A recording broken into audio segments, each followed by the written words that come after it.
देश और दुनिया की हर खबर से जुड़े रहने के लिए सब्सक्राइब करें हमारा चैनल और दबाएं ये बेल आइकॉन ताकि हर लेटेस्ट अपडेट आप तक पहुंच सके सबसे पहले।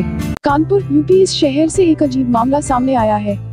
दूल्हे की माने तो दुल्हन के प्रेमी ने वरमाला के बीच स्टेज पर चढ़कर अपने प्यार का इजहार कर दिया। मामला पुलिस तक जा पहुंचा। हालांकि लड़की वाले ऐसी किसी घटना से साफ इनकार कर रहे हैं। उनका आरोप है कि लड़के वाले दहेज की डिमांड कर रहे थे।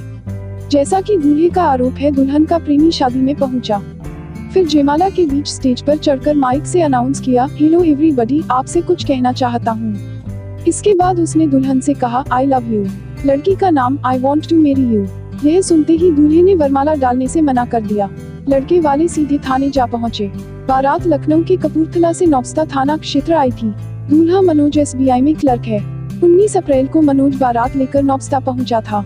मनोज ने बताया, जब जयमाला का कार्यक्रम चल रहा था तभी एक युवक स्टेज पर माइक लेकर चढ़ गया।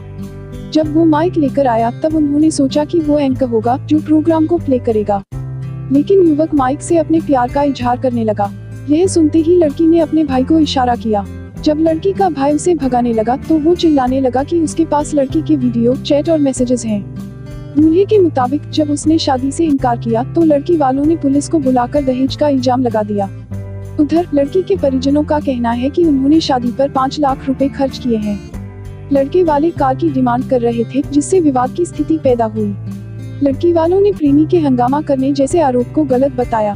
SP साउथ अशोक वर्मा के मुताबिक लड़की और लड़के पक्ष के लोग एक दूसरे पर अलग अलग आरोप लगा रहे हैं। मामले की जांच चल रही है।